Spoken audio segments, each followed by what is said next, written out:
O Senhor conseguiu de novo, Deus. O Senhor conseguiu de novo. O Senhor é bom, o Senhor é poderoso, o Senhor é misericordioso. E continua cuidando de mim quando eu não mereço. Eu te louvo, Jesus. Tu és o Senhor. Me manda outra, Senhor. Me guia para quem o Senhor quer que eu ajude. Levanta os que invocam o seu nome. Levanta aqueles que amam o Senhor, que buscam o Senhor e que confiam no Senhor. Levanta o Senhor. Levanta-os. Senhor, precisamos de uma geração de fiéis que não tenham vergonha do Evangelho. Precisamos de um exército de fiéis, Senhor, que odeie ser morno e guarda a tua palavra acima de tudo. Levanta-os, Senhor, levanta-os. Eu oro pela união entre aqueles que amam o Senhor. Eu oro para que o Senhor abra os olhos para que eles possam ver sua verdade, Senhor. Eu oro pela sua mão protetora que orienta, levanta uma geração, Senhor, que vai levar luz a este mundo, que não vai se curvar sob pressão de quem não vai se acovardar. Senhor, quando os outros caírem, levanta o Senhor, para que eles anunciem que existe salvação em Jesus Cristo. Levanta os guerreiros, Senhor, que vão lutar ajoelhados, que vão te adorar de todo o coração, Senhor. Senhor, nos chama para a batalha, para que possamos proclamar o Senhor, o Rei dos Reis e Senhor dos Senhores. Eu oro por essas coisas com todo o meu coração.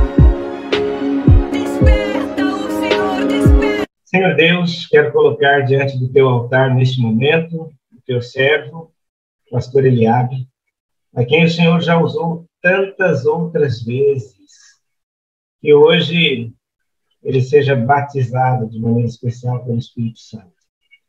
Queira ungir os seus lábios, ao abrir a tua palavra, ele seja um instrumento poderoso. Nós, os pastores, preparamos a mensagem, estudamos, mas rogamos neste momento, Divino Espírito Santo, que visite cada pessoa, cada janelinha aqui no Zoom, cada pessoa que está lá no YouTube, também aqueles que verão depois este culto, que o Espírito Santo trabalhe poderosamente no coração e na mente de cada um, impressionando de tal maneira e personalizando a mensagem, que as palavras possam cair como uma boa semente em boa terra e possa produzir frutos grandiosos para o teu reino. Usa então ao pastor Eliabe. Nós oramos mais uma vez em nome de Jesus. Amém. Amigos, que Deus possa falar ao seu coração, falar ao meu coração também. Já tivemos a oração e agora nós iremos entrar na mensagem.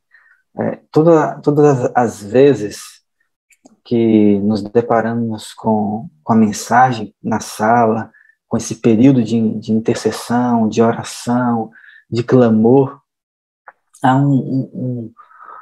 uma angústia boa no coração pastoral, que é de pedir para que Deus nos use, e ao sermos usados por Ele, qual mensagem Ele quer que possamos aplicar para a sala, que se aplique primeiramente na nossa vida, e que assim Deus, o Espírito Santo, possa traduzir as nossas palavras, que ele possa alcançar cada pessoa, cada coração, e assim sermos influenciados e impactados totalmente pela palavra de Deus, a palavra de Deus que é viva e eficaz.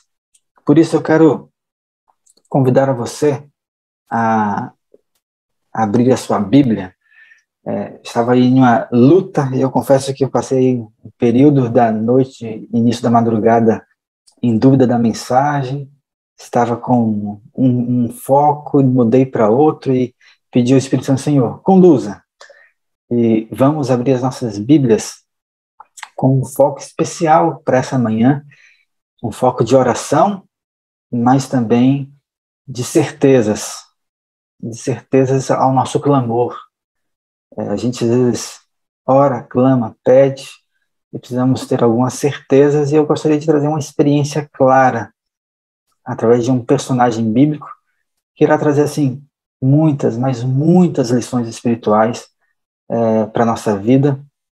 E dessas lições espirituais, eu quero convidar você a abrir a sua Bíblia em um famoso episódio das Sagradas Escrituras e uma famosa oração também, que está em 2 Crônicas, capítulo 20. 2 Crônicas, capítulo 20. Nós iremos ler o versículo 2. 2 Crônicas, capítulo 20, versículo 2. Deixo o meu abraço também aqui a Cândida e o João. Eles são amigos queridos que estão aí em São Paulo. Acabou de mandar aqui uma mensagem que estão acompanhando. Que Deus esteja com vocês aí também. 2 Crônicas, capítulo 20. Vamos nos conectar com o Pai. Versículo 2 nos diz assim: Então vieram alguns que avisaram Josafá, dizendo: Grande multidão vem contra ti, da além do mar da Síria, e eles que já estão em Hazazon Tamar, que é em El-Gedi. Querido Pai, nossa palavra está aberta, a Bíblia como um instrumento que cremos, na qual ouvimos a Tua voz. Senhor Espírito Santo, conduza essa mensagem, essa reflexão bíblica. Use o Teu servo apenas como um instrumento nas Tuas mãos, que o Senhor possa falar poderosamente a cada coração. Senhor Jesus, nosso Salvador, que o Senhor conduza, porque o Senhor é o nosso intercessor. E assim possamos penetrar também nos atos celestes, através dessa oração que está sendo conduzida e guiada pelo Teu Espírito Santo. Nos use mais uma vez para a honra e para a Tua glória, em nome de Jesus. Amém. Então vieram alguns e avisaram a Josafá que grande multidão vem contra ti, além do mar da Síria, que já estão em Hazazon Tamar, que é em El-Gedi. Quem é Josafá? Josafá, ele é rei de Judá. E você lembra? O primeiro rei teve Saul, logo em seguida você tem a linhagem de Davi como rei. Depois de Davi você tem Salomão. Salomão substitui aí então o seu pai, o rei Davi. E Salomão é o rei de toda a nação judaica, de toda a nação. Porém, após Salomão, depois de Salomão, teve então a divisão do povo de Israel, em que nós conhecemos como Reino do Norte e Reino do Sul. No Reino do Norte, com a sua capital ali em Samaria, e o Reino do Sul, com a sua sede em Jerusalém, Judá, conhecido como Reino de Judá. Então, logo pela manhã, você tem alguém da casa de Josafá que vieram e avisaram para ele: olha, grande multidão vem contra ti. Vem uma grande multidão ao seu encontro. E o que significa isso, queridos? Crise. Já estão em Hazazon Tamar, que é em El-Gedi, ao sul do Mar Morto. Crise.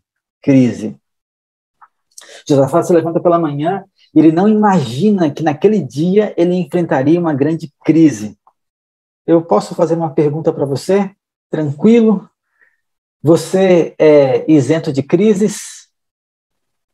Não, né? A gente já tem até a nossa irmã aqui, a Cris aí, que já balançou a cabeça ali que não, nós não somos isentos de crise, né? É interessante que a pergunta, ou a resposta a essa pergunta é a mesma, não. E já passamos por uma crise, estamos vivenciando uma nova crise que aponta ao horizonte, e alguns vivem um período de crise mais intensos que outros, e as crises estão aí, elas vêm ao nosso redor. Algumas crises viram a nossa cabeça literalmente de cabeça para baixo, nos deixa de cabeça para baixo, tira o nosso chão. E Josafá, ele vai enfrentar uma crise, uma grande crise. Uma grande multidão vem contra ti, inimigos. E quem são os inimigos de Josafá?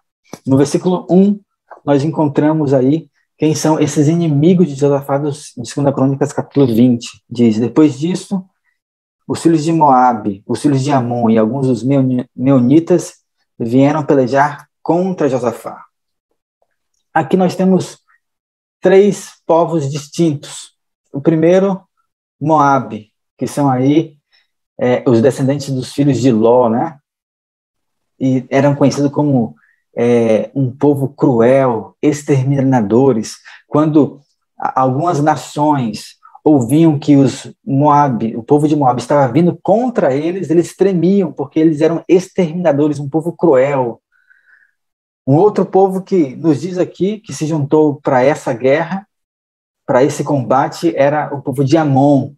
Você se lembra daquela história? Quando o povo de Israel saiu do Egito, o povo de Amon não deixou que eles passassem pelo meio do seu povo, para que eles pudessem passar por um lugar mais difícil, complicado, e assim eles chegaram então até a frente do Mar Vermelho. Então, eles estavam ali em guerra, e o que eles desejavam? As terras de Israel. E agora tem um outro povo que aparece aqui, que é os meunitas. E quem são os meunitas? Isso é interessante, amigos. Os meunitas são conhecidos como os bons vizinhos de Israel. Os bons vizinhos. Sabe aquela nação vizinha, os bons vizinhos? Seria como você... hoje, a maioria de nós vivemos em apartamentos, né? Então fica quase difícil esse acesso corriqueiramente com os nossos vizinhos, mas aqueles que moram em casa, ou num tempo antigo, você lembra daquele seu bom vizinho? Você, olha, acabou o açúcar, eu vou aqui no meu vizinho, você tem uma xícara de açúcar aí, vizinho? Acabou o sal, você ia lá e pegava um pouquinho de sal. Os meunitas eram bons vizinhos de Israel. Você pode estar se perguntando, mas pastor, se eles eram bons vizinhos, por que então eles decidiram atacar o povo de Israel? Por mais que eles eram bonzinhos, entendam, mas eles não eram tementes a Deus. Eles não eram tementes a Deus. Cuidado, amigos, com pessoas que são boazinhas, mas não são tementes a Deus. Aqui vai um recado assim, muito especial para os nossos jovens, aquelas pessoas que nós entramos às vezes em um jogo desigual. Pastor, mas ele é tão bonzinho, é uma pessoa tão agradável. Às vezes não são tementes a Deus e pode trazer grandes problemas e prejuízos espirituais para a sua vida. E pessoas não tementes a Deus, amigos, também não são só aquelas pessoas de fora, que nós falamos de fora da igreja, pessoas que professam o evangelho, podem ser pessoas que também não são tementes a Deus. Cuidado com essas pessoas, não tementes a Deus. Porém, Josafá, ele encontra agora em uma situação complicada, os inimigos vêm contra ele, e nessa situação em que os inimigos vêm contra ele, o versículo 3 nos diz o seguinte, é o verso importante aí da nossa reflexão. Diz no versículo 3, então Josafá teve medo e se pôs a buscar ao Senhor e apregou um jejum em toda Judá. Então Josafá teve medo. Mas o que Josafá fez quando ele estava com medo? Pôs-se a buscar ao Senhor e apregou um jejum em toda a Judá. Quando Josafá estava com medo, buscou ao Senhor. E agora, para que você possa entender, amigos, o nosso contexto da nossa mensagem, a minha pergunta para você refletir, e essa pergunta foi o que mudou a minha perspectiva na visão desse texto e dessa reflexão bíblica, medo do quê? Do que Josafá teve medo? Isso é importantíssimo. Se você entender esse conceito e essa pergunta, você vai entender a essência dessa mensagem e entender a oração de Josafá. Porque, na minha visão, logo inicial ao texto, eu tinha uma compreensão. Depois do estudo, de você vai conhecendo um pouco mais da história bíblica, do contexto bíblico, nós iremos mergulhar um pouco mais nesse contexto bíblico. Do que Josafá teve medo? Qual era o medo de Josafá? Grande multidão vem contra ti. Josafá, porém, pôs-se a buscar ao Senhor, apregou um jejum em toda Judá, e agora, do que Josafá tinha medo? Porém, quando teve medo, buscou ao Senhor. No momento de crise, no momento de medo, ele busca ao Senhor. Então, entenda, todos nós juntos, no momento de crise, nós temos que fazer o quê? Buscar ao Senhor. No momento de crise, ele busca ao Senhor e ele faz algo ainda, ele vai além. Ele prega um jejum em toda Judá. E qual foi a resposta de Judá? No versículo 4 você encontra que Judá se congregou para pedir socorro ao Senhor. E também todas as cidades de Judá veio gente para buscar ao Senhor. Judá se congregou, respondeu ao pedido de Josafá. Todo o povo estava agora em um momento de crise, em um momento de medo, um momento de angústia, pôs-se a buscar ao Senhor. E agora ele convida todos os seus amigos, as pessoas, as cidades vizinhas, todo o povo se reúne não só para orar a Deus, mas também para buscar a Deus em jejum. Em momento de crise, buscamos ao Senhor.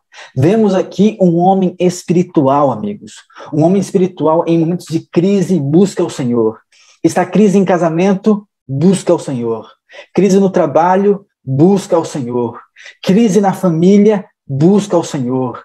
Crise na igreja, busca ao Senhor. Em momentos de crise, o que ele faz? Busca ao Senhor. Agora, eu pergunto para você, e em momentos de paz? O que nós fazemos em momentos de paz? Quando tudo está tranquilo, quando a crise não bate à nossa porta, quando não tem problemas, crises, saúde, vírus, pandemia ao nosso redor, em momentos de paz, o que nós fazemos? O que nós fazemos em momentos de paz? Temos que buscar ao Senhor também, mas Josafá vai além. E eu queria que você pudesse entender comigo esse contexto. Ainda em 2 Crônicas, nós estamos no capítulo 20, deixa o capítulo 20 marcado porque nós iremos voltar nesse capítulo, mas volte uma página da sua Bíblia e você vai encontrar aí o capítulo 17 de 2 Crônicas, e no capítulo 17 nós encontramos aqui o que Josafá faz em momentos de paz. 17:12 nos diz assim: Josafá se engrandeceu em extremo, continuamente, e edificou fortalezas e cidades armazéns em Judá. Em momentos de paz, sabe o que Josafá fazia? Ele estabelecia bases seguras. Ele fortaleceu o muro de Jerusalém. Ele criou cidades fortificadas.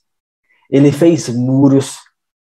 Só o muro da cidade de Judá, de Jerusalém, alguns historiadores dizem que esse muro ele tinha 6 metros de largura, 6 metros de largura por 12 metros de altura. Você já conseguiu parar para pensar em um muro desse?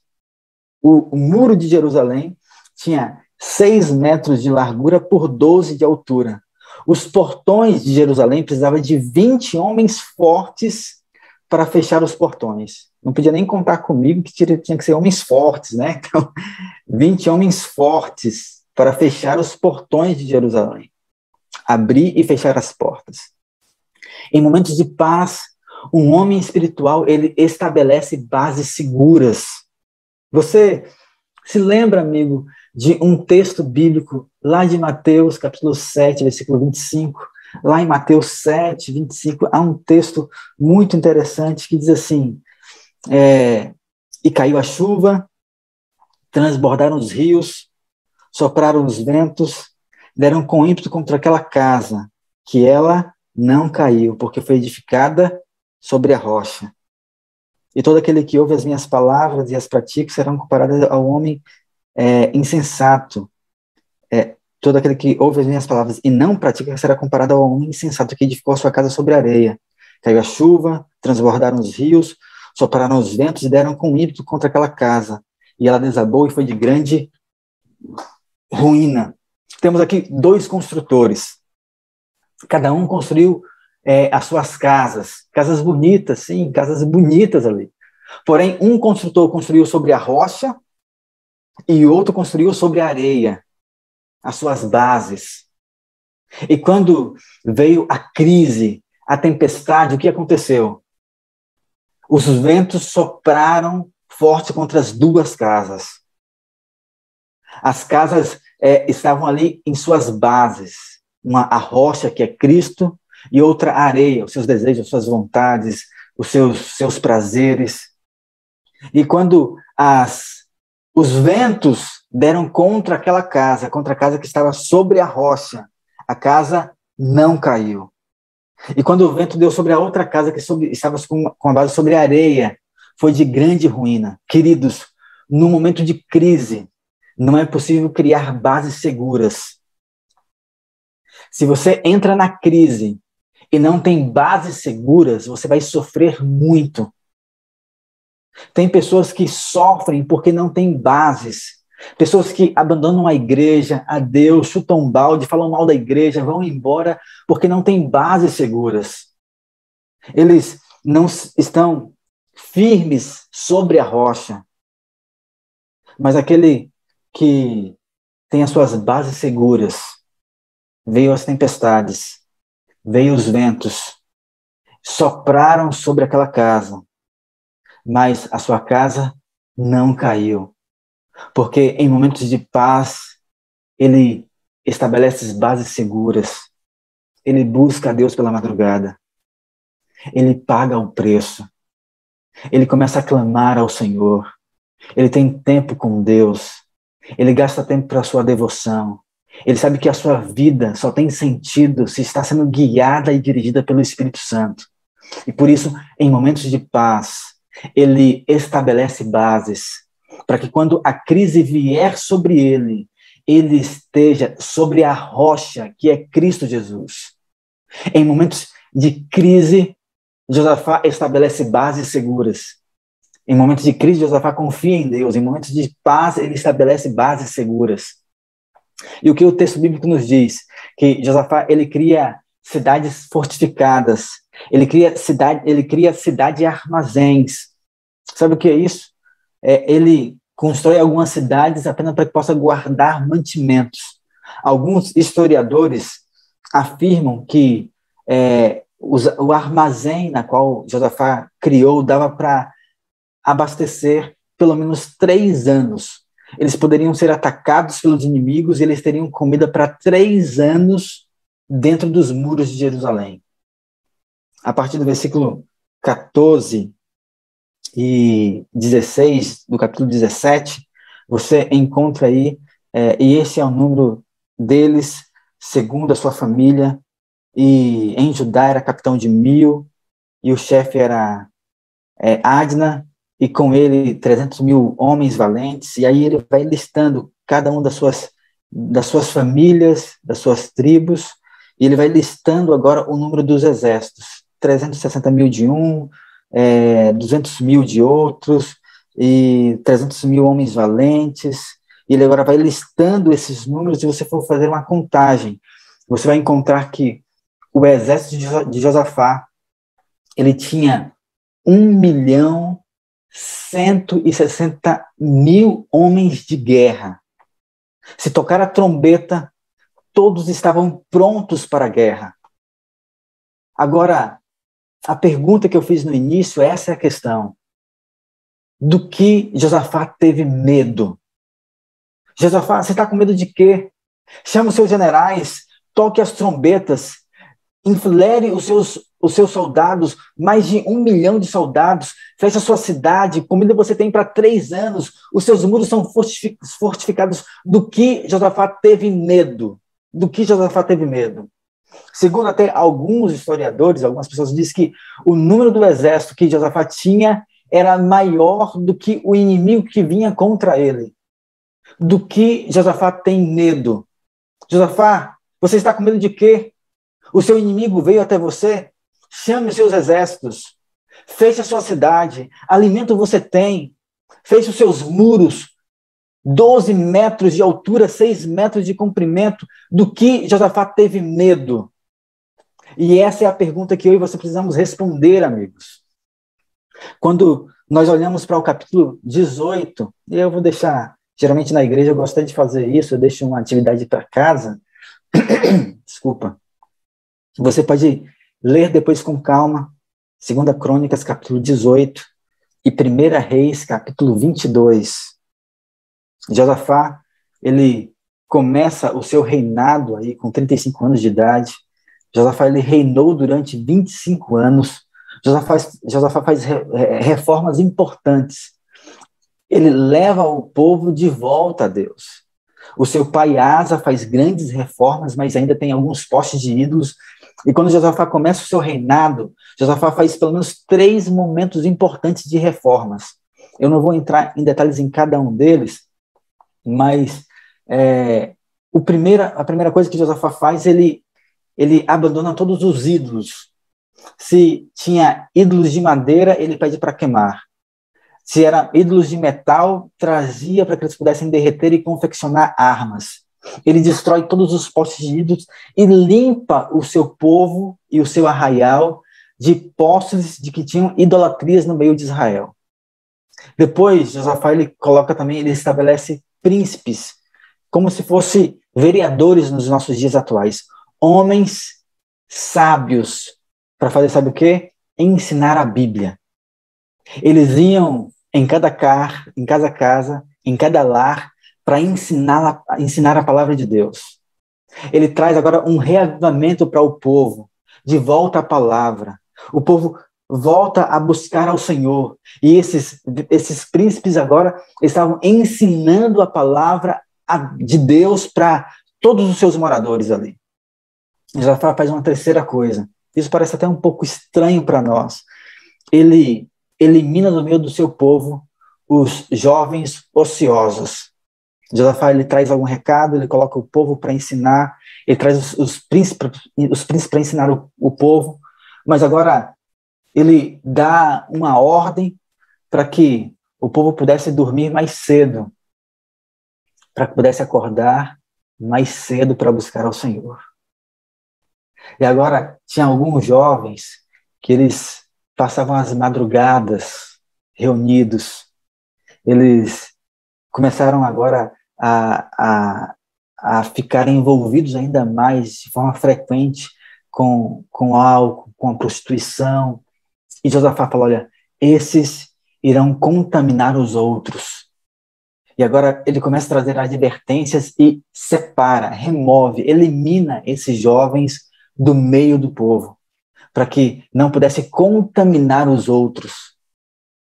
Olha só que coisa interessante, jovens. E nós, irmãos, nós às vezes estamos falando sobre a luta de nós entrarmos pela sala às 5 horas da manhã, mas que horas nós estamos indo dormir?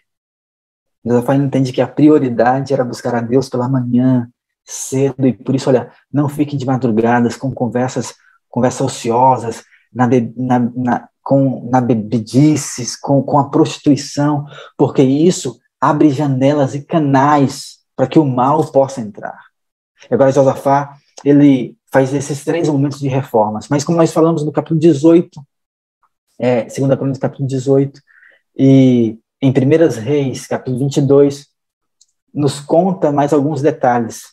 Josafá chega um dia, uma manhã, um domingo, vamos dizer assim, que Josafá ele teve uma ideia. Bem, chama a sua esposa e fala, olha, vamos visitar nosso filho. Quem era o filho de Josafá? Jeorão. Ele havia casado recentemente com uma menina muito bonita, Atalia. E Josafá falou assim, olha, vamos visitar o nosso filho, casou agora recente, vamos encontrar com ele, vamos celebrar com a nossa família, vamos fazer aquele almoço juntos, vamos encontrar com o nosso garoto. E agora Josafá, ele reúne a sua esposa e ele vai até a casa de Jeorão com Atalia. O problema é que os pais de Atalia também tiveram essa mesma ideia. Olha, vamos fazer um almoço em família, vamos nos reunir, vamos até a casa do nosso filho, da nossa filha Atalia, encontrar com Jeorão, e lá nós vamos encontrar com toda essa família. A questão é, quem eram os pais de Atalia? Acabe e Jezabel. Esses eram os pais de Atalia. Você se lembra muito bem que enquanto Josafá ele reinava no sul, Acabe ele reinava no norte. E Acabe e Jezabel é a personificação do mal. Enquanto os reinos do norte falavam, olha, e esse rei fez o que era mal perante os olhos do Senhor, e esse rei fez o que era perante mal aos olhos do Senhor, e esse fez pior do que era o anterior, Acabe era o 7º rei dessa linhagem. E a Bíblia diz que de todos os reis que passaram, Acabe foi pior do que todos juntos. Jezabel, você conhece a história de Jezabel, a personificação do mal de Satanás, ela que tinha ali os seus profetas de Baal, que mata os profetas de Deus. Então, chega naquela bela manhã, no almoço está Acabe, Jezabel, Josafá e sua esposa, Jeorão e Atalia, e agora naquele encontro familiar, naquele encontro festivo, Jezabel, ela então insiste com Acabe, e Acabe então fala com Josafá, ô Josafá, amigo, você poderia me emprestar o seu exército? Tem um povo pequeno, insignificante, um povo ali de Ramote Gileade, e esse povo está me trazendo grande angústia e lutas. Você poderia me emprestar o seu exército, esse seu exército numeroso, de 1.160.000 homens preparados para a guerra, para que eu possa ir destruir esse povo lá de Ramote Gileade, já que somos a mesma família, estamos agora no mesmo barco, você me empresta o seu exército? Um homem de Deus, antes de ter decisões difíceis, ele consulta o Senhor. E Josafá disse, olha, eu preciso consultar a Deus. Se Deus permitir, eu empresto o meu exército. Josafá, ele decide então consultar a Deus. Antes de tomar qualquer decisão, eu vou consultar ao Senhor. Vou consultar ao Senhor. Isso deveria ser uma prática diária na nossa vida. Antes de tomar qualquer decisão, eu vou consultar ao Senhor. Senhor, essa é a casa que o Senhor quer que eu compre. Esse é o carro. Essa é a roupa. Esta é a esposa. Essa é a escola. Esse é o alimento que o Senhor quer que eu coloque na minha mesa. Antes de tomar qualquer decisão, um homem de Deus consulta ao Senhor. E agora ele consulta a Deus se Deus iria permitir que ele emprestasse o seu exército ou não. E para consultar a Deus, ele fala, há algum profeta de Deus para que eu possa consultar? E Jezabel fala, olha, eu tenho aqui os meus 400 profetas de Baal. Eles são homens bonzinhos, são bons homens. Lembra do conceito que eu falei lá no início? Os meunitas eram bonzinhos, mas eles não eram tementes a Deus. E Jezabel diz, olha, eu tenho 400 profetas aqui, consulte eles. E ela fala, não, mas eu não quero consultar algum profeta de Deus. E ela insiste tanto que Josafá então consulta os profetas de Baal. E ele pergunta, olha, os profetas, vocês acham que eu devo emprestar o meu exército, esse exército que é consagrado ao Senhor, para ir para a guerra com Acabe, combater o povo de Gileade? Qual você acha que foi a resposta do povo, do profeta de Acabe, dos profetas de Baal? Sim, Josafá, você deve emprestar. Você terá grande vitória. Você irá vencer esse povo. Vocês sairão de lá bem-sucedidos. Josafá, ainda assim, ele não fica feliz e contente com esta resposta, e ele insiste, e ele fala, mas não tem nenhum profeta de Deus para que eu possa consultar, não tem alguém que eu possa trazer luz, um profeta de Israel? E eles dizem, olha, tem um, mas ele não dá causas favoráveis a nós, então traz ali o profeta Micaías. E Micaías vem, e quando Josafá consulta Micaías, diz, Micaías, eu devo emprestar o meu exército para Acabe? E Micaías diz, Josafá, como? Como que você vai pegar o exército de Deus? Um exército consagrado ao Senhor. Como que você vai pegar o santo e juntar com um profano? Micaías, ele dá um sermão em Josafá, repreende Josafá, e Josafá fala, eu não vou emprestar. Não vou emprestar. Como, Josafá? Você vai unir o santo com o profano? Amigos, isso deveria ser uma reflexão profunda para a nossa vida. Profunda. Porque muitas vezes nós temos misturado o santo com o profano em nossa casa, no nosso celular, as músicas que ouvimos, a forma como vivemos. Como, Josafá? Como você vai misturar o santo, aquilo que foi consagrado ao Senhor, com o profano? Josafá fala então para Acabe de Jezabel, olha, eu não vou emprestar o meu exército. E depois que ele diz essas palavras, Jezabel entra em cena, agora você vai desunir a família, vai ser guerra entre nós, e agora começa Jezabel conversar, insistir, persuadir. E se você conhece bem a história, Josafá o que faz? Ele cede e empresta o seu exército consagrado a Deus para Acabe ir para a guerra. Não dá para entender isso, amigos. O profeta de Deus diz, não empreste. A ordem é clara, direta, não empreste. Como você vai emprestar algo que é sagrado ao Senhor, envolver com algo que é profano? Não empreste. Uma ordem direta, e ele vai lá e empresta. Quantas coisas temos desobedecido a Deus, amigos? Ordens diretas ao Senhor. Deus nos diz, não faça, obedeça.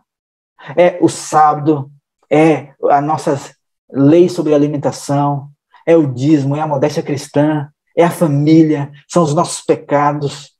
Não dá para entender como nós, seres humanos, isso eu me incluo, como nós, seres humanos, somos tão teimosos e desobedientes à ordem clara de Deus. Deus diz, não faça, não empreste, não se envolva, não entre nisso.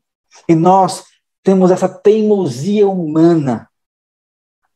Você sabe como terminou essa história, né? Já dá para imaginar. Josafá, ele vai para Ramote de Gileade com seu exército, e é nesta guerra, amigos, que Acabe morreu. E por muito pouco, mas por muito pouco, Josafá também não morreu. Ele volta arrasado, derrotado, porque Josafá, ele volta agora com um sentimento de culpa. O sogro do seu filho morreu por uma decisão pessoal dele. Josafá, ele volta arrasado. Ele chega em casa, entra no palácio, vai até o seu quarto. Ele estava mal, entra e deita em sua cama. Mal Josafá chega em casa, alguém bate na porta do palácio. Quem era? O profeta Jeú. Quando o profeta Jeú bate a porta, O servo, ao abrir, se anima. Ô, Jeú, que bênção que você está aqui. O rei está arrasado. O rei está com o coração quebrado. Foi derrotado. Entre, Jeú, e anime o rei. Jeú disse, eu não vou entrar. Eu não vou entrar. E você sabe que na cultura hebraica, quando um profeta não entra, não era um bom sinal, não era uma boa notícia. O servo, então, vai em desespero, vai falar com o rei, bate na porta do rei. Olha, rei, o profeta Jeú está aí. Ah, mande o profeta Jeú entrar. Olha, rei, ele falou que não vai entrar. Como assim não vai entrar? O rei vai até Jeú e disse, Jeú, profeta, entre, venha, entre na minha casa, entre no palácio. E Jeú, ele não entra, ele deixa apenas um recado. E o recado é, você, Josafá, desobedeceu ao Senhor. Em algum momento, Deus vai pesar a mão sobre você. Você desobedeceu ao Senhor. Em algum momento, Deus vai pesar a mão sobre você. Então, Josafá teve medo. Medo do quê, irmãos? Então, Josafá teve medo.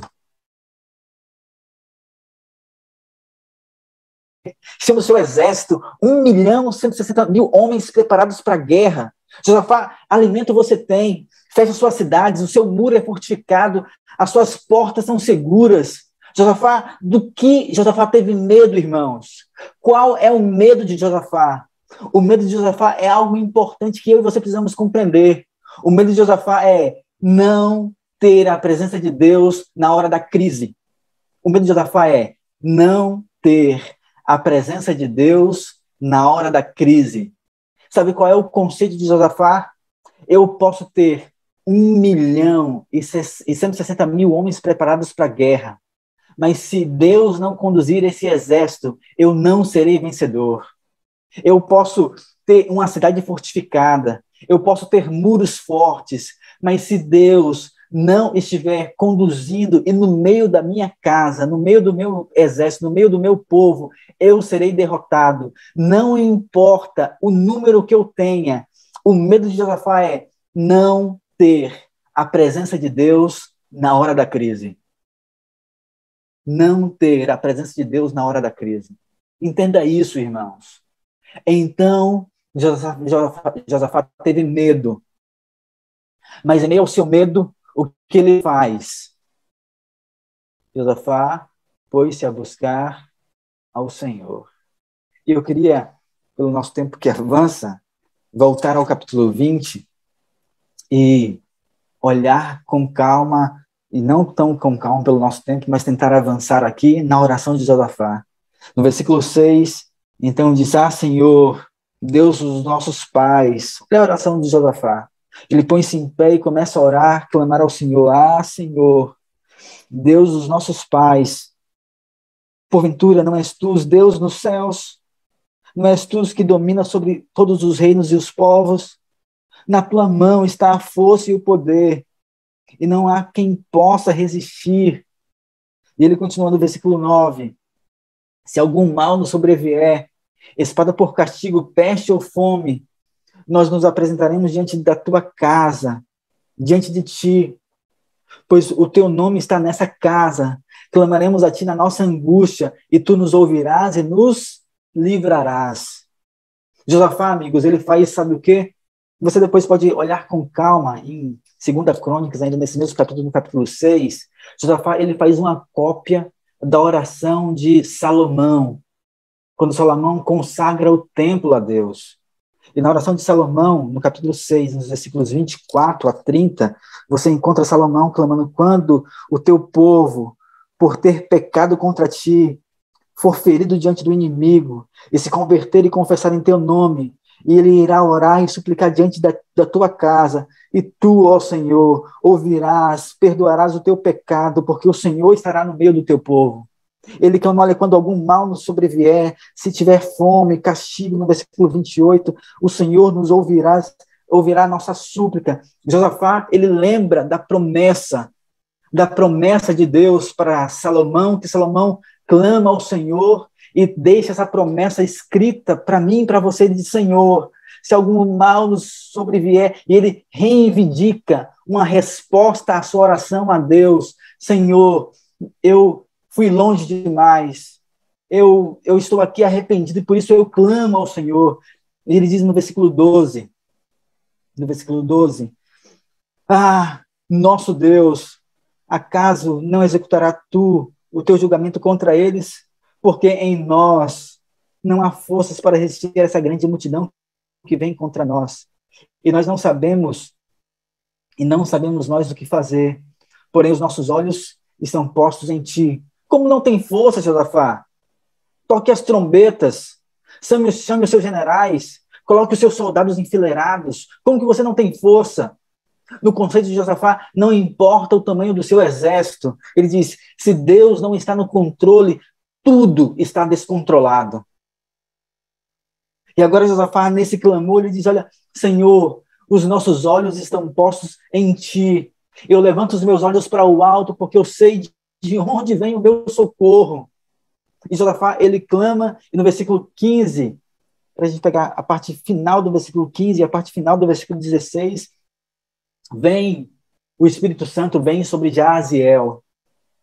Aqueles que têm a promessa, clamam ao Senhor, oram a Deus em momentos de crises, em momentos do seu medo, clamam a Deus com a certeza de que precisam estar com Deus em momentos das suas batalhas. Há promessas de Deus. O Espírito Santo vem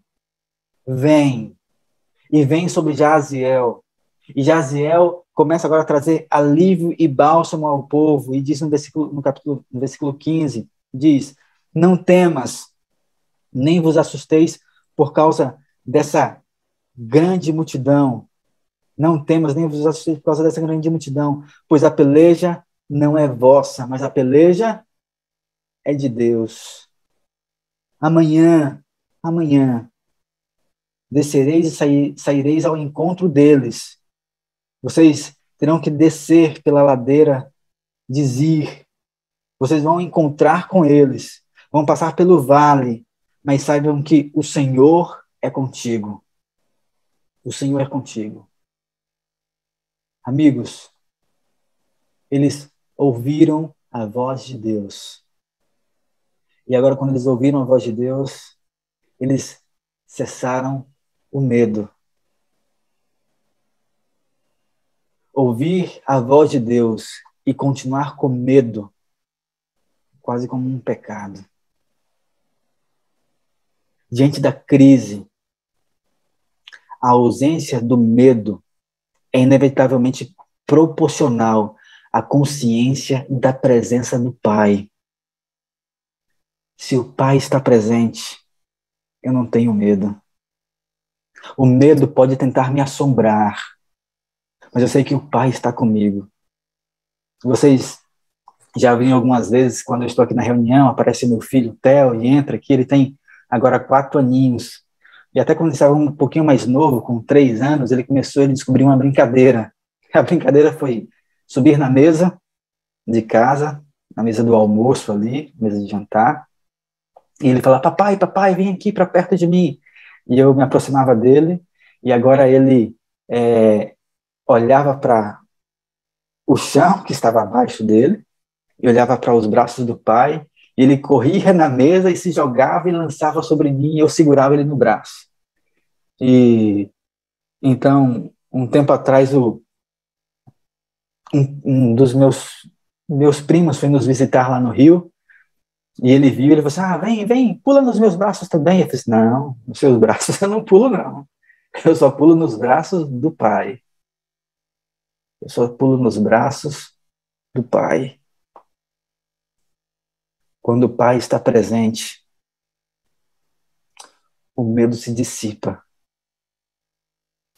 Porque o Pai está aqui. O Pai está aqui. O Espírito Santo relembra as promessas, amigos. Ele fortalece e diz: olha, não temas, porque a peleja não é vossa, mas a peleja é de Deus. E quando eles escutam isso, o medo se dissipa, porque o Pai está presente. E para amigos, esse verso 18 para mim é um verso tremendo, tremendo. Então Josafá se prostrou com o rosto em terra, e toda Judá e moradores de Jerusalém também se prostraram perante o Senhor e fizeram o quê? Adoraram. Entenda uma coisa, amigos. A vitória ainda não tinha acontecido. Eles não tinham ainda descido o vale para ir para a guerra. Mas eles renderam graças ao Senhor pela certeza da vitória. Porque Deus, Ele é honrado quando demonstramos fé suficiente em suas promessas. Eles não tinham conquistado vitórias ainda, eles não tinham ido para a guerra. Deixa eu corrigir a minha frase. Eles não tinham ido para a guerra, mas eles já tinham a certeza da vitória. Porque eles prostram o seu rosto em terra e começam a adorar ao Senhor com a certeza de que Deus está e estaria com eles em momentos de crise. Você encontra o versículo 20 e 21, aquele grande verso: crede no Senhor vosso Deus, estareis seguros, crede nos seus profetas e prosperareis. Aqui está, crer nas palavras, nas promessas. E no versículo 21, há um conselho assim maravilhoso. Josafá deveria se preparar para a guerra. Para a guerra nós não vamos de qualquer jeito. E agora, eu queria que você imaginasse isso comigo. Ele deveria descer a ladeira de Zir, deveria passar pelo vale, iria chegar ao deserto, subir o monte, e do outro lado estava o exército. No dia seguinte, na manhã seguinte, eles iriam para a guerra. Para a guerra você não vai de qualquer jeito. É uma batalha. Imagine comigo. Os generais se aproximam de Josafá. Josafá, qual é a estratégia? Quem irá à frente da batalha? Olha, Josafá, coloque os meus guerreiros, porque eles são hábeis com a espada. E eles irão nos ajudar na vitória. O outro general diz: não, Josafá, coloque os meus soldados a cavalos, porque eles têm atração com o seu cavalo e com as suas lanças e com as suas espadas, e nós iremos ganhar essa guerra. Não, coloque os meus flecheiros, porque eles irão acertar ao longe o nosso alvo e nós iremos ganhar essa guerra. Eles começam agora a trabalhar as suas estratégias de batalha. E Josafá disse: olha, feche os planos. Se fosse no nosso dia, desliguem os computadores. Porque eu já tenho uma estratégia dada por Deus. No versículo 21 diz que quem irá à frente da batalha será um coral. Um coral. Josafá, você ficou louco. Nós não estamos indo para um concurso de música. Nós estamos indo para uma guerra. Não, mas quem irá à frente da batalha é um coral. O coral estará à frente. E o coral irá cantar uma canção. A canção é: nós rendemos graças ao Senhor, porque a sua misericórdia dura para sempre. Repita comigo, amigo. Nós rendemos graças ao Senhor, porque a sua misericórdia dura para sempre. Imagine agora no outro dia, amanhã seguinte, o exército está pronto, enfileirado. Eles descem a ladeira de Zir.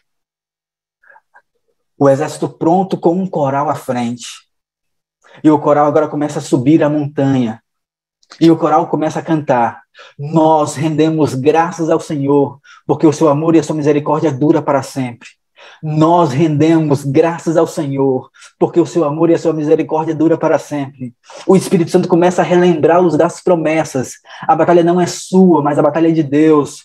Os seus olhos estão postos no Senhor dos Exércitos. Deus irá à frente da batalha. E agora, não só o coral começa a cantar. Imagine agora um exército, mais de 1 milhão de soldados, marchando e cantando: todos nós rendemos graças ao Senhor, porque o seu amor e a sua misericórdia dura para sempre. Nós rendemos graças ao Senhor, porque o seu amor e a sua misericórdia dura para sempre. Eles têm agora a certeza da batalha e a certeza da vitória, e eles vão entendendo agora uma canção. Nós não estamos indo para uma guerra, nós estamos indo louvar ao Senhor, porque a guerra já está conquistada e vencida, porque Deus está à frente de nós, e por isso nós rendemos graças ao Senhor, porque o seu amor e a sua misericórdia dura para sempre. Chegou no versículo 24, diz que, tendo Judá chegado ao alto do monte, olharam para o deserto, procuraram ver aquela grande multidão, e a Bíblia diz que, quando eles olharam para aquela grande multidão, eis que eram apenas corpos mortos, porque o Senhor foi à frente deles da batalha. O Senhor foi à frente deles na batalha. Deus deu a vitória ao seu povo, que confiou no Senhor e não, em meio ao seu medo, depositou a sua confiança no Senhor dos Exércitos. No Senhor dos Exércitos.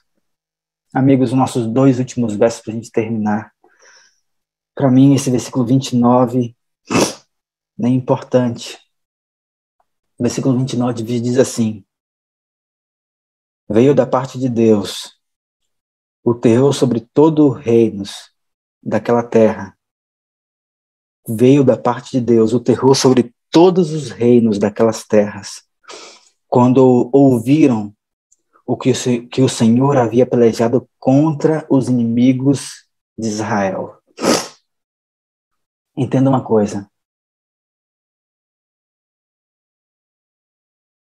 Bateram à porta de Josafá e disse: o Senhor vai pesar a sua mão sobre você, Josafá. O Senhor vai pesar a mão sobre você, Josafá.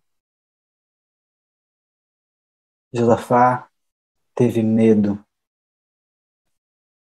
e pôs-se a buscar ao Senhor. Havia uma promessa na qual era condicional a um coração quebrantado. Deus vai pesar a mão sobre você. Josafá abriu seus olhos naquela manhã, viu a multidão que estava à sua porta, e ele disse: é hoje que Deus vai cumprir a sua promessa. Deus vai pesar as mãos sobre mim, porque eu quebrei a minha aliança, estou em pecado. Nós temos um Deus bondoso, amigos. Um Deus que não nos trata segundo os nossos pecados e as nossas iniquidades. Um Deus que aceita a reconciliação de um filho arrependido. Um Deus que olha as nossas lágrimas e entende que somos falhos, pecadores e necessitamos da sua misericórdia e da sua graça. E se achega ao Senhor e diz: Senhor, tem misericórdia de mim, porque o Senhor prometeu que quando estivéssemos diante da tua casa e orássemos ao seu nome e clamasse ao Senhor, o Senhor cumpriria as tuas promessas. E Deus teve misericórdia de Josafá e enviou o Espírito Santo através de Jaziel para dizer: filho, eu estou com você. E o versículo 30, nosso último verso. Assim, o reino de Josafá teve paz, porque Deus lhe deu repouso por todos os lados. Todos os lados. Deus foi a força de Judá nessa crise. Em Profetas e Reis, página 100, diz que ele é a força do seu povo hoje. Deus foi a força de Judá na crise e ele é a força do seu povo hoje. Por mais fraca, defeituosa que possa parecer a igreja de Deus, eu e você, é o único objeto sobre o qual Deus concede, em sentido especial, a sua suprema atenção. E é o cenário da sua graça, na qual ele se deleita e revela o seu poder de transformar corações. Atos dos Apóstolos, página 12. Ele diz: testifico aos meus irmãos e irmãs que a Igreja de Deus, por mais débil e defeituosa que seja, é o único objeto sobre a qual Deus ele concede sua suprema atenção. Enquanto a todos dirigem o convite para irem a ele e serem salvos, ele comissiona anjos para prestar divino auxílio a toda a alma que se achega com ele, arrependido e contrito. E é pessoalmente, por meio do Espírito Santo, que ele atua hoje no meio da sua igreja, na sua vida e na minha vida. Então, Josafá teve medo. Medo do quê? De não ter Deus em momentos de crise. Não ter Deus em momentos de crise. Ei, irmão, deixa eu falar uma coisa para você. Como está o seu relacionamento com Deus? Sabe, nós às vezes ficamos preocupados e angustiados com tantos problemas, crises, pecados que batem à nossa porta, que nos ferem, que nos machucam e que nos lançam no chão. Mas há uma promessa. Josafá, Deus irá pesar a mão sobre você. Mas um coração arrependido, contrito, orou, jejuou, se entregou. Deus mudou a sorte de Josafá. Ele quer mudar a minha e a sua sorte também. Sabe, queridos, quando nós passamos por alguns momentos assim, que nós estamos no chão, feridos, abatidos, que parece que o nosso coração está quebrantado, em meu desespero, você tenta se levantar, mas você está tão ferido que você não tem mais forças. Então, o lugar parece que é mais seguro é estar no chão. Mas aí, meio à batalha, Deus vem e aparece ao nosso lado. Ele se deita ao seu lado e te levanta. Ele cura as nossas feridas. Ele sabe que estamos abatidos e sangrados, com sede, com fome, com medo. Porém, ele segura a nossa mão e nos coloca em pé. E quando você pensa que não vai conseguir, ele diz: filho, não desista, porque eu estou contigo. Eu estou contigo. E ele diz: olha, filho, porque eu não desisto de você. Porque você é meu filho. E se for preciso, se vier uma guerra contra você, eu vou na frente da batalha, porque eu luto com você, para que você possa se apegar a mim e ter a certeza de que eu não desisto de você. Eu não desisto de você. Se apanhe em meus ombros, não solte, porque vamos lutar. Eu queria terminar esse sermão. Eu baixei até um vídeo aqui para que não pudesse ter problema. E eu queria terminar essa mensagem com um clipe. E eu queria que você prestasse atenção na letra dessa música e assistisse em oração, para que Deus possa falar com você também através dessa canção, porque falou muito comigo. E eu queria que falasse com você também nesse momento. Minha mãe estava passando por um momento difícil e ela estava com depressão. E ela chegou à noite, num certo período da madrugada, e ela começou a tentar se matar. A gente mora num condomínio, ela tentou pular da janela. E nessa época eu tava passando por uma guerra espiritual, eu tinha acabado de reconciliar. E nessa noite eu entrei pro quarto e eu falei pra Jesus que eu não conseguia, porque eu tava totalmente ferido, eu tava totalmente abatido.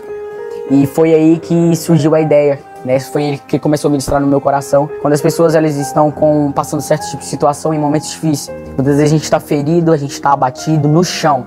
E é aí que ele aparece, pega na nossa mão e decide caminhar. E foi o que aconteceu comigo. Naquela madrugada eu escrevi a canção, revigorou as minhas forças. E eu consegui continuar, que ele não desiste. E foi o que aconteceu comigo naquela noite. Eu ouvi o Espírito Santo falar comigo.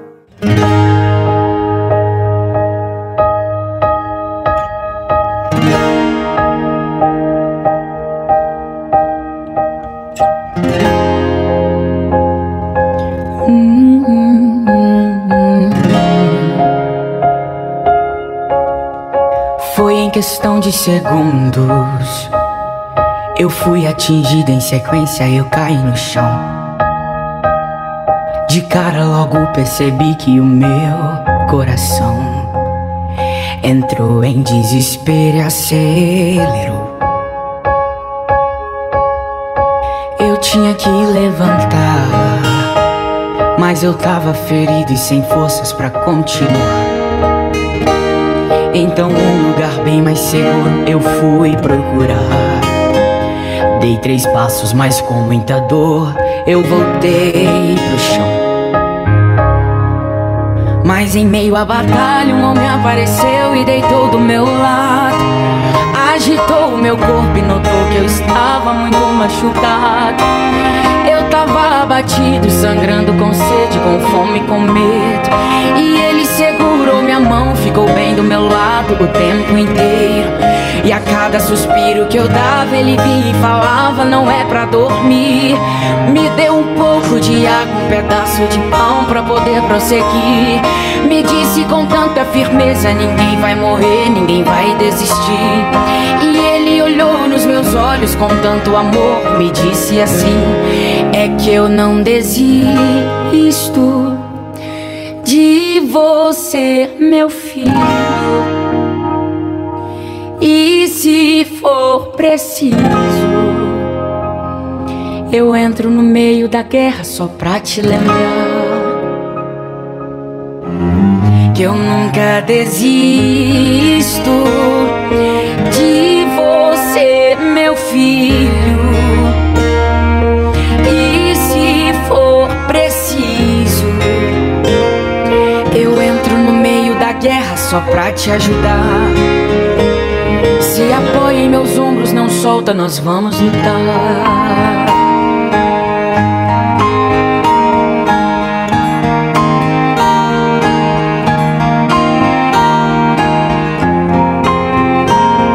Tá ferido, há um Deus que tem você.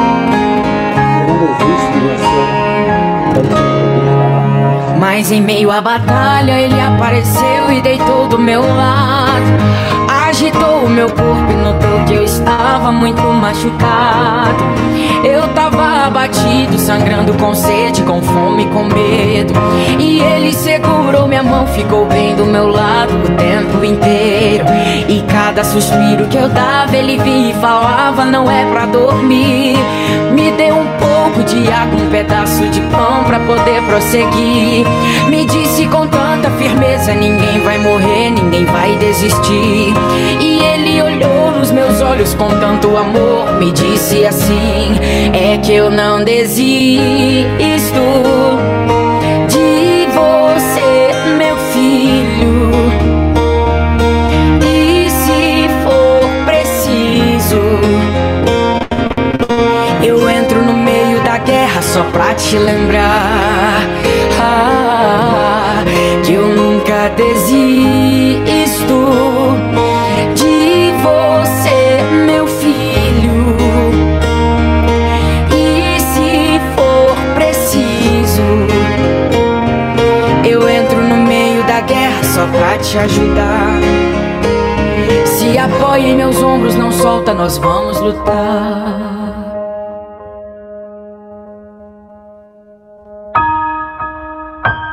Se apoia em meus ombros, não solta, nós vamos lutar. Nós vamos lutar. nós vamos lutar. Se apoia em meus ombros, não solta, nós vamos lutar. Bênção, pastor Eliabe. Muito obrigado por nos lembrar hoje que nós não estamos sozinhos, né? Não estamos sozinhos nessa caminhada. Temos um Deus Todo-Poderoso que entra na fornalha, entra na guerra, entra na cova dos leões. Ele entra onde você está, Nil Oliveira. Não sei, você está com medo? Você tem algum medo aí, Patrícia, no coração? É hoje que Deus aparece e diz, não tenha medo. Senhor Deus, Pai Todo-Poderoso, muito obrigado, porque na Tua Palavra nós encontramos experiências como a de Josafá, de pontos positivos, de pontos negativos, de momentos de medo, de desespero, mas de busca, de entrega, de confiança total. Obrigado porque testemunhos como esse de Josafá, registrado na Tua Palavra, testemunhos também de hoje, que acontecem ao nosso lado e aqui na sala 57 são mencionados o tempo todo. Obrigado porque mensagens como essa do pastor Eliabe nos lembram de que o Senhor está no comando de tudo, de que o Senhor já fez de tudo e que nós não precisamos ter medo, nós precisamos entregar e confiar. O pastor Eliabe vai continuar nos colocando em Tuas mãos nesta oração, colocando cada um aqui desta janelinha. O Senhor sabe o que vai no coração. Por favor, ó Pai, ouça a nossa oração. Pai, ó Senhor, o Senhor conhece as nossas lutas e os nossos medos. O Senhor conhece as nossas crises. E quantas vezes somos paralisados pelo medo, pelo pecado, e olhamos para as nossas falhas, para os nossos erros, para a nossa vida, e achamos que acabou. Estamos no chão, feridos, machucados. Mas é aí quando o Senhor aparece e deita ao nosso lado, nos ergue e nos lembra das promessas. Obrigado, Espírito Santo, porque o Senhor vem para conduzir a nossa mente e lembrar. Olha, a batalha não é sua, a batalha é de Deus. Se apegue ao Senhor. Se arrependa dos seus pecados. Confesse-os, porque Deus te ajudará a deixá-los. Busque intensamente ao Senhor, porque a nossa crise tem que ser com o mesmo sentimento que Josafá teve. O medo não é o medo do exército que vem contra nós. O medo não pode ser das pressões, do pecado que tenta nos atingir, mas o nosso medo tem que ser não ter Deus em momentos de crise. Por isso, ó Senhor, nos ajude a mergulhar em Ti, a buscar o Senhor intensamente, a ter as madrugadas como prioridade, a juntos nessa sala, tantas janelinhas, tantas pessoas que estão aqui pelo Zoom, os milhares que estão lá no YouTube. Eu vi ali as mensagens, Senhor, me ajude a vencer a minha crise. Senhor, ajude a vencer o meu pecado. Senhor, me dê forças. Que o Senhor, Deus, através do Teu Espírito Santo, renove as nossas energias e coloque a nossa visão no lugar certo. Que os nossos olhos possam erguer ao alto, olhar para o céu e saber que de lá, do Senhor dos Exércitos, vem o nosso seguro e o nosso socorro e segurança. E por isso podemos confiar em Ti, porque as promessas são válidas para os nossos dias hoje. Todo aquele que clamar, jejumar, pedir, o Senhor continua, ó Deus, nos dando a maior promessa, na qual eu e você podemos nos assegurar que é a Tua presença, Senhor, a Tua presença. E temos a Tua presença viva através do Teu Espírito Santo a cada dia ao nosso lado. Que essa promessa nos guie em meio às nossas batalhas. E saber que o Senhor é um Deus de amor, um Deus de poder, um Deus de perdão, que não nos trata de acordo com o que nós merecemos, mas nos trata de acordo com a tua bondade. E o Senhor muda a nossa sorte, a nossa história, quando nos achegamos arrependidos aos teus pés. Por isso, ó Deus, nessa manhã, eu quero pedir para que o Senhor possa mudar a história do Eliabe. Mude a história do Eliabe, mude a história também de cada pessoa que aqui está, e tantos outros, ó Senhor, como representantes do teu poder que se achega a cada um de nós, para que nesse dia sintamos a tua presença e o poder do teu Espírito Santo nos guiando desde já, porque em momentos de crise buscamos ao Senhor, e em momentos de paz buscamos o Senhor ainda mais, estabelecendo bases seguras para nossa caminhada e para nossa devoção contigo. Nos ajude a nunca nos desapegarmos do Senhor, e que possamos estar cada dia sendo batizados pelo teu Espírito Santo. Em nome de Jesus. Amém, Senhor. Amém, Pai. Amém. Quatro coisas para te dizer, amigo. Te amo. Preciso de você para ser feliz. Você é a parte visível de Deus. E eu creio mais em Deus porque você existe. Amém, amém. Também, pastor Meraldo, também te amo, meu amigo. Também preciso de você para ser feliz, porque você é a parte visível de Deus. E eu te vendo sorrindo, já imagino Deus sorrindo para mim, porque eu creio mais em Deus, porque você existe. Deus seja louvado pela sua vida. E eu amo também todos vocês que aqui estão na sala. Amo muito a vocês e estamos juntos em movimento. Deus seja louvado. Bem, grande abraço, então, muito obrigado, viu?